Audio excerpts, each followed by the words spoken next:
నువ్వెంత ఒక మాజీ ముఖ్యమంత్రిని, ఒక ప్రజల్లో లక్షలాది ప్రజల్లో ఉండే మనిషిని నువ్వు కాకినాడ రమ్మంటే నీ స్థాయి ఎంత, నువ్వెంత? వీళ్ళు ఏం చేస్తున్నారు? మెగా డిఎస్సీ ఏమైంది? నిరుద్యోగ బుద్ధి ఏమైంది? ఆరోగ్యశ్రీ ఏమైంది? రైతు భరోసా ఏమైంది? అమ్మఒడి పథకాలు ఏమైనాయి?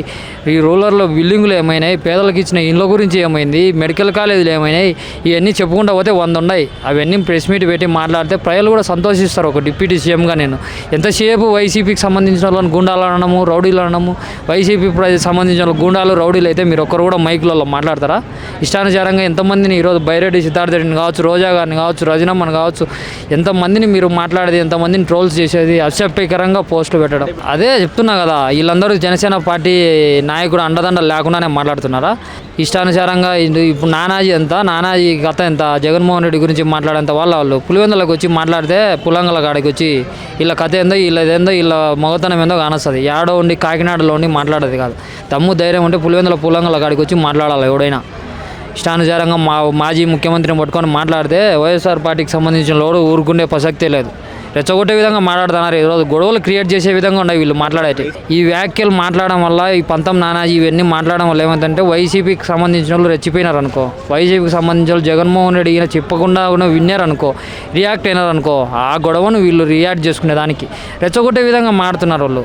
వైఎస్ఆర్సీపీకి సంబంధించిన వాళ్ళు ఎంత పద్ధతిగా ఉన్నా, ఎంత బాగా వాళ్ళు ఏదో ఉండే వాళ్ళని రెచ్చగొట్టే విధంగా మాట్లాడుతున్నారు. ఇప్పుడు మాజీ ముఖ్యమంత్రి జగన్మోహన్ రెడ్డి గారిని మాట్లాడితే ఈరోజు ఊరుకుంటారా ఎవరైనా? అదే నానాజీని కానీ రేపు 2029లో ఏంది వీళ్ళ పరిస్థితి? అధికారం కూడా అవసరం లేదు అంటున్నారు చాలామంది. ఇష్టానుసారంగా మాట్లాడకపోతే రేపు ఎలక్షన్ టైంలోనే మీరు తిరగలేని పరిస్థితి ఉంది. ఒక మాజీ ముఖ్యమంత్రిని పట్టుకొని విమర్శలు చేయండి, ఏదైనా మాట్లాడితే దాని పాయింట్ మీద మాట్లాడండి. అది కాకుండా ఇష్టానుసారంగా జగన్మోహన్ రెడ్డి నువ్వెంత, నీ కడపొచ్చి నువ్వెంత ఒక మాజీ ముఖ్యమంత్రిని, ఒక ప్రజల్లో లక్షలాది ప్రజల్లో ఉండే మనిషిని నువ్వు కాకినాడ రమ్మంటే నీ స్థాయి ఎంత, నువ్వెంత? ఒక వైఎస్ఆర్ అంటే ఒక కంచుకోట. వైఎస్ఆర్ ఈ రాష్ట్రంలో ఏ ప్రాజెక్టులు ఎత్తుకున్నా, ఏ సంక్షేమం ఎత్తుకున్నా, ఏ ఆరోగ్యశ్రీ పథకాలు ఎత్తుకున్నా, ఏ రైతు భరోసాలు ఎత్తుకున్నా, రైతు రుణమాఫీలు ఎత్తుకున్నా గుర్తుకొచ్చేది వైఎస్ఆర్ కుటుంబం. అటువంటి కుటుంబం వైఎస్ఆర్ కుటుంబం. అటువంటి కుటుంబంలో పుట్టిన వ్యక్తిని జగన్మోహన్ రెడ్డిని ఇష్టానుసారంగా నువ్వు మాట్లాడుతుంటే రేపు అనేది ఎవరు ఊరుకుంటారు అభిమానులు? ఈరోజు వీళ్ళకి పరిష్కారం రేపు పొద్దునే పారిపోవాల్సింది వస్తుంది ఈ విధంగా మాట్లాడితే.